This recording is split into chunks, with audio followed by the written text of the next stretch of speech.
Sekretaris Jenderal PDI Perjuangan Hasto Kristianto buka suara soal respons Ketua Umum PDIP Megawati Soekarnoputri terhadap koalisi besar. Hasto menyebut bagi PDIP, istilah koalisi besar sebenarnya tak berlaku di Indonesia.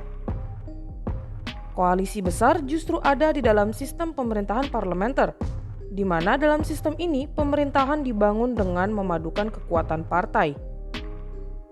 Di sisi lain, Indonesia menganut sistem pemerintahan presidensial. Hasto menyebut, dalam sistem presidensial ini, kedaulatan berada di tangan rakyat sehingga partai politik dan gabungan partai politik mengusung capres dan cawapresnya. Pernyataan ini disampaikan Hasto pada Rabu 19 April 2023. Ya, Ibu Mega meluruskan bahwa di dalam sistem presidensial itu nggak ada diksi koalisi. Itu dalam sistem parlementer. Dalam parlementer itu pemerintahan itu dibangun dengan memadukan kekuatan-kekuatan partai kemudian membentuk pemerintahan. Simple majority itu 50+1. Kemudian untuk mencapai mayoritas penuh kalau di atas 2/3. Lalu dilakukan pembagian berbagai porsi-porsi sesuai dengan upaya pembentukan koalisi. Sementara kita sistem presidensial yang menempatkan kedaulatan berada di tangan rakyat, sehingga partai politik atau gabungan partai politik mengusung calon presiden dan calon wakil presiden, kemudian presiden dengan hak prerogatif menyusun jajaran kabinetnya. Ini bedanya. Lebih lanjut, Hasto merespons wacana pembentukan koalisi besar yang bagi PDIP dikenal dengan istilah kerjasama politik besar.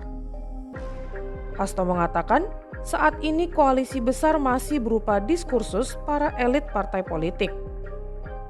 Kerjasama besar itu kan masih dalam wacana, jadi diskursus. Karena ini juga belum dikerucutkan pada platform yang akan diusung pada pemerintahan yang akan datang, belum dikerucutkan pada siapa yang akan menjadi capres dan cawapres dan bagaimana bentuk kerjasama itu dilakukan. Nah, kalau bagi PDI Perjuangan yang mendominasi itu rakyat. Jadi bangsa yang begitu besar ini jangan didominasi, sehingga ketika ada yang teriak PDI Perjuangan jangan mendominasi, itu suatu teriakan yang tidak perlu. Karena bagi PDI yang mendominasi adalah rakyat, kedaulatan rakyat. Itulah yang punya hak sepenuhnya untuk mendominasi, bukan elit. Sebelumnya, Ketua DPP Partai Golkar Aceh Hasan mengatakan jika PDIP bergabung dengan koalisi besar, maka parpol tersebut harus ikut aturan main dalam koalisi besar. Aceh mengaku tidak ingin nantinya partai yang ingin bergabung justru mencoba menguasai koalisi tersebut.